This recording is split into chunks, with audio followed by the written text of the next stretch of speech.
the decision on when to lift Title 42, we defer to the CDC.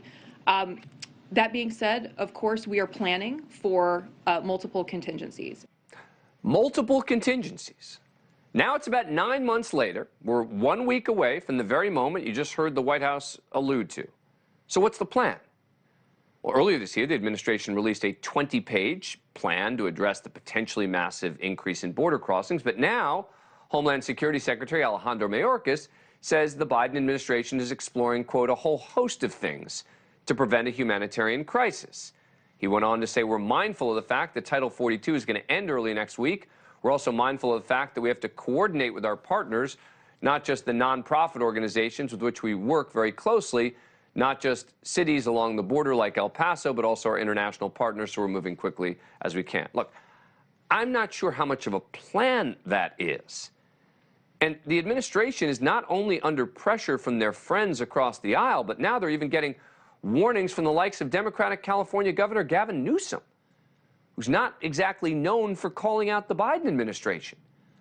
He warned that California would experience an unsustainable flow of illegal immigrants, saying, quote, the fact is, what we've got right now is not working, and it's about to break in a post-42 world unless we take responsibility and ownership.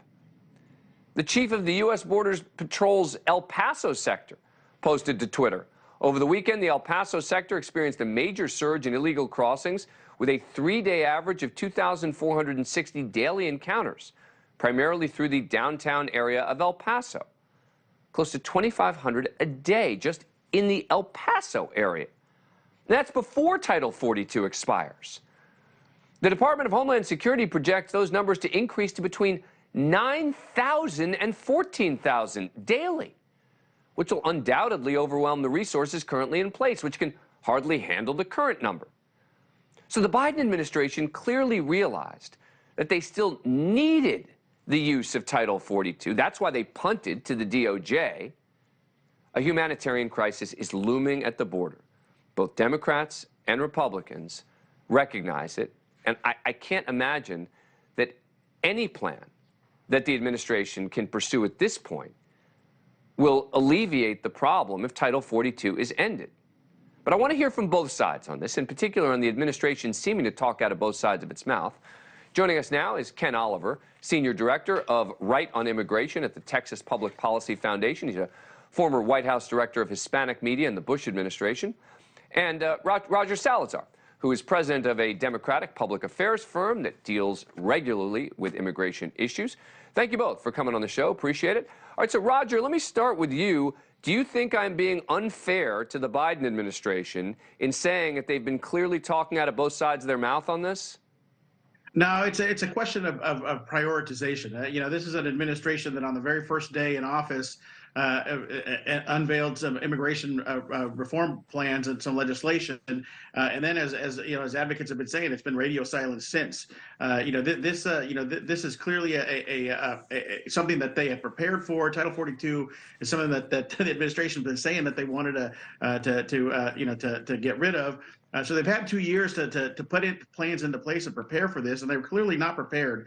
You know, there is you know, the concern that I have, you know, as somebody who works with farm worker groups and others, is that you know, anything they put into place will be just as bad, if not worse, than what they have now. So you know, we're not necessarily buoyed by you know, by what Mayorkas has been saying.